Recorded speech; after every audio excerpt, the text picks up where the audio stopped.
Hi everyone, I am Nigesh from Team Clet Prep. Welcome to the series of Quant Magic.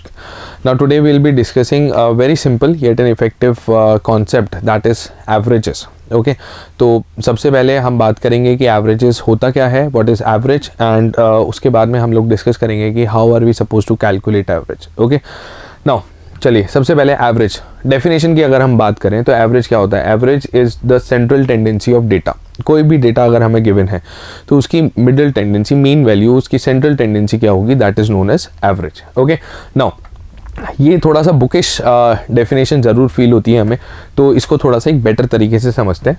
Okay now in simple language average is basically such a number जिससे कि अगर मैं सारे numbers को replace कर दूं तो मेरे ओवरऑल कॉम्पोजिशन पे कोई फ़र्क नहीं पड़ने वाला है. So it is a number जिससे कि अगर हम सारे नंबर्स को रिप्लेस करें then the overall composition remains same. Now to understand this very concept or this very thing, let's take an example. Okay, so say suppose there are three guys A, B and C. Okay जिनके पास में A के पास में 30 rupees है, B के पास 50 rupees है और C के पास में 40 रुपीज़ है. ओके अब मैंने इन तीनों को बोला कि भाई all three of you have to pool your money in a bag. ठीक है, आपको अपना मनी लेकर के एक बैग में डाल देना है. ठीक है, तो A ने C ने 40 रुपीज़ डाल दिए, B ने 50 डाल दिए और A ने 30 रुपीज़ एक बैग में डाल दिए. जब इन्होंने तीनों ने बैग में अपना मनी इकट्ठा करा, ठीक है, पूल करा, तो हमें पता लगा कि we have 120 rupees in the bag. Now अगर मुझे एवरेज फाइंड आउट करना है तो एवरेज का सिंपल टर्म्स में मतलब होता है इक्वालिटी, यानी कि एक ऐसा नंबर जो कि मैं सब में बराबर डिस्ट्रीब्यूट कर दूंगा. ओके कैसे करेंगे, तो हमने देखा कि भाई हमारे पास में 3 लोग हैं और हमारे पास में टोटल मनी हो रहा है कितना, 120. तो मैंने 120 को 3 इक्वल पार्ट्स में डिवाइड करा, that is 40, 40 and 40 each. Right now हमने C को, B को और A को, तीनों को 40 रुपीज़ डिस्ट्रीब्यूट कर दिया. ठीक है, so this 40 will be the average of those initial numbers. Now let's understand what actually happened here. देखिए C के पास में इनिशियली 40 रुपीज़ थे, उसे वापस से 40 रुपीज़ मिल गए, नो चेंज. राइट, B के पास में इनिशियली 50 रुपीज़ थे, उसे मिले 40 रुपीज़. तो अब B इज सेइंग कि भाई मुझे 10 रुपये कम मिले. लेकिन अगर आप ओवरऑल सिनेरियो में इस चीज़ को देखोगे तो there is also a guy A जिसके पास में ओरिजिनली 30 रुपीज़ थे और उसे मिले हैं कितने, 40, यानी इसे 10 रुपीज़ एक्स्ट्रा मिले हैं. तो यही मतलब है एवरेज का. Average is such a number, for example it is 40 in this context, जिससे कि मैंने इन सारे नंबर्स को रिप्लेस करा और मेरे ओवरऑल कॉम्पोजिशन पे कोई फर्क नहीं पड़ा है. ओवरऑल अभी भी इनके पास में in total they still have 120 rupees. Okay and this is the first way of calculating average. This is the first way, सबसे बेसिक तरीका है एवरेज कैलकुलेट करने का. ओके लेकिन क्या ये इकलौता तरीका है एवरेज कैलकुलेट करने का? नहीं, हमारे पास में और भी 2-3 तरीके हैं, 2 तरीके हैं जिनसे हम एवरेज कैलकुलेट कर सकते हैं. Okay so the first way, now basic फॉर्मूले की हम बात करते हैं. तो इफ मुझे यहाँ पे एवरेज निकालना है तो what I have to do, I have to add everything, sum of all observations, and I have to divide with the number of observations. Okay so अगर मेरे पास में A1, A2, A3, A4, AN observations हैं तो मुझे क्या करना है, average निकालने के लिए सबको ऐड कर देना है और n से डिवाइड कर देना है. Now when you find the average of any particular data or collection of data, ठीक है, तो आपको एक चीज हमेशा ध्यान रखनी है, that this average always lies between the minimum and the maximum value. Okay, it can be equal to the minimum and maximum value if the numbers are same. Say suppose मैं 30 का average निकालता हूँ तो it is also equal to 30, which is equal to the minimum and the maximum value, but in general terms it always lies between the minimum and the maximum value. Okay, let's take an example. Say suppose मैंने आपको बोला कि you have to find the average of 10, 40, 60, 10 and 100. Okay, तो हम क्या कर सकते हैं, we can add all these numbers. तो मैंने यहाँ पे add करा, 40, 60 is 100, 100 plus 100 is 200 and 10 becomes 220. Okay, so 220 is the sum of all the observations और मैंने इसे 5 से डिवाइड कर दिया. 4 times is 20 and 4 times is 20, यानी कि मेरे पास में एवरेज आया कितना, 44. Now this is what we actually understood, या यही चीज़ हमने पिछले एग्जाम्पल से समझी थी कि हमने सबको ऐड करा और नंबर ऑफ टर्म से डिवाइड करा. राइट, लेकिन क्या यही इकलौता तरीका है एवरेज निकालने का? नो, मेरे पास में 2 और तरीके हैं जो कि अलग अलग सिचुएशंस में हम अपने एडवांटेज के लिए यूज़ कर सकते हैं. कैसे? सेकेंड तरीके पे आते हैं. देखिए फॉर एग्जाम्पल जो मुझे डेटा दे रखा है that is an AP. AP का मतलब क्या होता है? Arithmetic progression. और it is such a series जहां पे कि अगर मैं डेटा को असेंडिंग या डिसेंडिंग ऑर्डर में अरेंज कर देता हूं तो दो कॉन्जिक्यूटिव टर्म का डिफरेंस हमेशा सेम रहता है. ओके, ऐसी और सीरीज भी होती हैं. इसी तरीके से हम ज्योमेट्रिक प्रोग्रेशन पे भी बात करते हैं, जो कि हमने पिछले वीडियोस के अंदर प्रपोर्शन में डिस्कस करा था कि it is such a series जहां पे कि अगर हम डेटा को असेंडिंग या डिसेंडिंग ऑर्डर में अरेंज करेंगे then the ratio remains same. ऐसे एक हार्मोनिक प्रोग्रेशन भी होता है, but not going into progressions. अगर हम सिर्फ एक एपी की बात करते हैं तो एक ऐसी सीरीज जहां पे कि दो कॉन्जिक्यूटिव टर्म्स का difference is same is known as arithmetic progression. अब अगर ऐसी कोई सीरीज मुझे दे रखी है या एक ऐसा कलेक्शन ऑफ डेटा दे रखा है जहां पे कि नंबर्स एपी में है, तो एवरेज निकालने के लिए मुझे सबको ऐड करके नंबर ऑफ टर्म्स से डिवाइड करने की जरूरत नहीं है. I can simply add the first and the last term and find the average. कैसे? First last upon 2. Okay, so that's how we can find the average. For example, मैंने आपको बोला कि you need to find the average of 10, 20, 30, 40 and 50. ठीक है, तो 10, 20, 30, 40 and 50. Now coincidentally यहाँ पे सारे numbers already ascending order में arranged है. सबसे पहले does it form an arithmetic progression? Yes it does. आप अगर यहाँ पे देखेंगे तो हर बार दो consecutive term का difference is constant. Okay, so what will be the average? It will just be 10 plus 50 upon 2. First term plus last term upon 2, right? So that is equal to what? That is equal to 30. तो यहाँ पे हमारा average क्या आएगा? Average will be 30. अब यहाँ पे एक चीज़ और important आपको समझ में आनी चाहिए कि average is basically the central tendency, जो हमने बोला था मिडिल वैल्यू.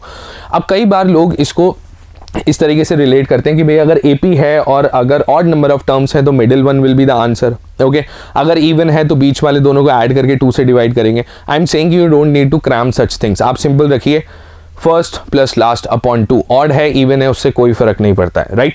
दूसरी बात, अगर आप ध्यान से देखोगे तो आपको रियलाइज होगा कि यहाँ पे ये जो 30 जो आपने एवरेज फाइंड आउट करा है it is equi distant from these pairs. जैसे कि अगर मैं 10 और 30 को कंपेयर करता हूँ तो 30 इज 20 मोर देन 10, बट इसी के साथ में 50 से वो 20 कम भी है. तो ओवरऑल सरप्लस डेफिसिट नहीं हो रहा, ओवरऑल कॉम्पोजिशन सेम ही रहने वाला है, राइट?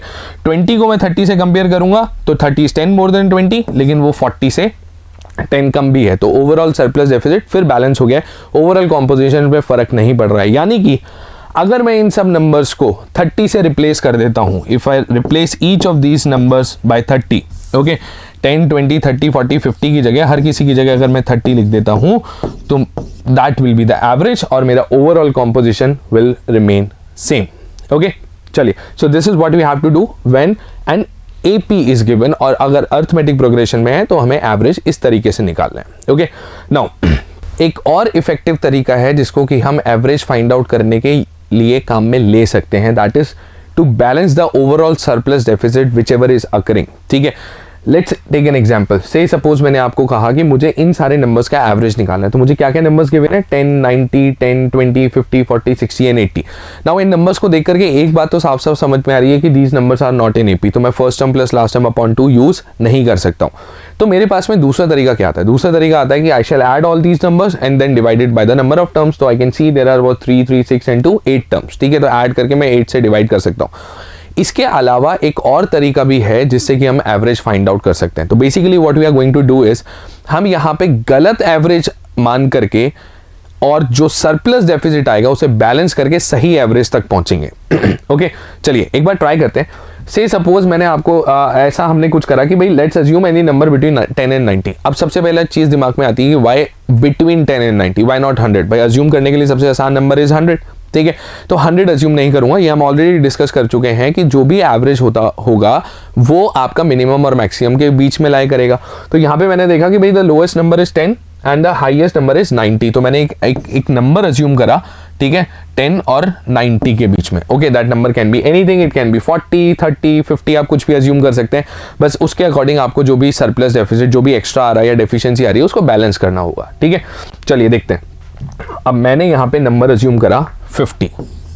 ठीक है, कई बार लोग बोलते हैं कि सर 50 क्यों अज्यूम कर रहे हो, वाई नॉट 52.5? ठीक है, तो आप एक चीज समझिए, the objective is to make things simple. Okay, हमें और ज्यादा कॉम्प्लिकेट नहीं करना है. तो हम एक बहुत आसान सा नंबर अज्यूम कर रहे हैं, दैट इज 50. ठीक है, अब अगर मैं एवरेज मानता हूं कि let's suppose the average is 50, तो यहाँ पे देखिए मैं चेक करूंगा कि क्या मेरे पास में कोई ऐसे नंबर्स हैं जिनको कि मैं डायरेक्टली रिजेक्ट कर सकता हूं, या क्या हर नंबर के अंदर मुझे कुछ ना कुछ डेफिशिएंसी या सरप्लस मिलेगा. ट्राई करते हैं. Let's look at 10. 10 को अगर आप ध्यान से देखोगे तो इट विल आपको रियलाइज होगा कि this is 40 less than 50, right. लेकिन यहीं पे एक नंबर उसी के साथ में अवेलेबल है, दैट इज 90, जो कि 50 से 40 ज्यादा है। ओके, तो अगर मैं इन दोनों को 50 से रिप्लेस करता हूं तो मेरे ओवरऑल कॉम्पोजिशन पे कोई फर्क नहीं पड़ने वाला है, क्योंकि एक नंबर 40 कम है और दूसरा नंबर 40 ज्यादा है, तो इट विल बैलेंस आउट। ठीक है, नेक्स्ट अगर आप आगे चलोगे तो फिर से मुझे 10 दे रखा है, एक और 90 तो हमें गिवन है नहीं, तो लेट्स लीव इट। ठीक है, अगर मैं 20 की बात करता हूं तो देखो 20 इज 30 लेस देन 50, एंड क्या मेरे पास में 50 प्लस 30 यानी 80 अवेलेबल है? जी हाँ, बिल्कुल अवेलेबल है। तो मैंने क्या करा, मैंने 20 और 80 को भी रिजेक्ट कर दिया। ओके, क्योंकि अगर मैं इन दोनों को भी 50 से रिप्लेस करूंगा तो मेरे ओवरऑल कॉम्पोजिशन पे कोई फर्क नहीं पड़ने वाला है। ठीक है, similarly the next number is 40 is 10 less than 50, क्या मेरे पास में 50 प्लस 10 60 अवेलेबल है? जी हाँ, बिल्कुल अवेलेबल है। तो मैंने इनको भी रिजेक्ट कर दिया। ओके, यानी कि इनको भी अगर मैं 50 से रिप्लेस कर देता हूं तो ओवरऑल कोई फर्क नहीं पड़ने वाला है। Now the only number left with us is 10। तो 10 की अगर हम बात करें तो वो 50 से क्या है, वो 50 से 40 कम है। 10 क्या है, ध्यान से दोबारा से इसको ध्यान से समझ लीजिए कि 10 इज 40 लेस देन 50, यानी कि मुझे 40 कम करना है। सबको अगर मैं रिप्लेस कर देता हूं 50 से तो मेरे पास में एक्स्ट्रा आएगा, मुझे 40 कम करना है। अब अगर 40 कम करना है तो इस -40 को आप सब में इक्वली डिस्ट्रीब्यूट कर दो, यानी कि मैं इसे 8 से डिवाइड करूंगा। आई विल से कि हर किसी से 5 मैं वापस ले लेता हूं। अब इसी चीज को मैं रुपीज के अंदर एक्सप्लेन कर रहा हूं, समझो। से सपोज हमारे पास में 8 लोग थे जिनके पास में 10, 90, 10, 20, 50, 40, 60, 80 रुपीज थे। मैंने सबको बोला कि भाई एक बैग में पूल करो, अब मैं तुम्हें इक्वल नंबर ऑफ मनी में आप लोगों में डिस्ट्रीब्यूट करूंगा। मैंने क्या करा, हर किसी को 50-50 रुपए दे दिए। अब यहां पे एक चीज रियलाइज करो, आप जब हर किसी को 50-50 रुपए दोगे तो एक्चुअल में इसके पास में ज्यादा पैसे पहुंच गए हैं। ठीक है, और राइट क्यों ज्यादा पहुंचे भाई, आपने इसको 40 रुपए कम दिए, अगले बंदे को 40 रुपए ज्यादा दिए, बराबर हो गया। इसको आपने यहाँ पे 30 रुपीज कम दिए, आपने फिर यहाँ पे 30 रुपीज ज्यादा दिए, बराबर हो गया।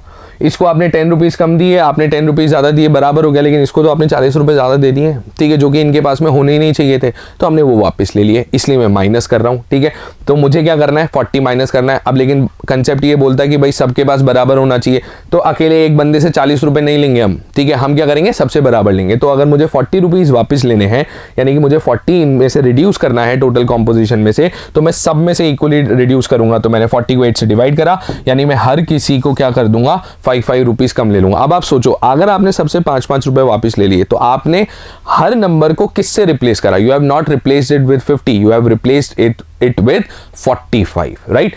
तो what will be the actual average? Actual average will be 45, right? तो this is also one of the techniques जो कि हम DI के अंदर काफी इफेक्टिवली यूज कर सकते हैं, क्योंकि इसमें काफी सारा डेटा, ठीक है, हमारे पास में क्या हो जाता है, रिजेक्ट हो जाता है, या फिर काफी अगर लार्ज नंबर्स हमें दे रखे हैं तो उनको हम रिड्यूस कर सकते हैं। ठीक है, बहुत इजीली हम रिड्यूस कर सकते हैं। जैसे फॉर एग्जाम्पल एक बहुत ही बेसिक सा एग्जांपल ले रहा हूं मैं DI के पॉइंट ऑफ व्यू से। सपोज मैंने आपको बोला आपको नंबर्स इस तरीके से दे रखे हैं 1000, 20, ठीक है, 2100, ओके, और 2000, 120, इस तरीके से, right.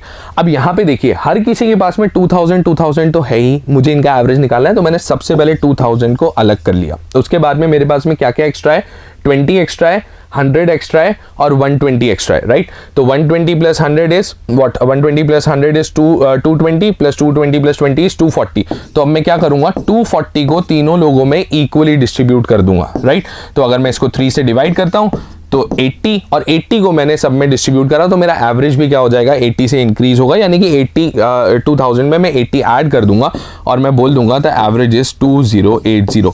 Now this is a very effective way to calculate average in terms of data interpretation, जब हमें DI के क्वेश्चंस आंसर करने हैं और हमें इस तरीके के नंबर्स दे रखे हैं, राइट।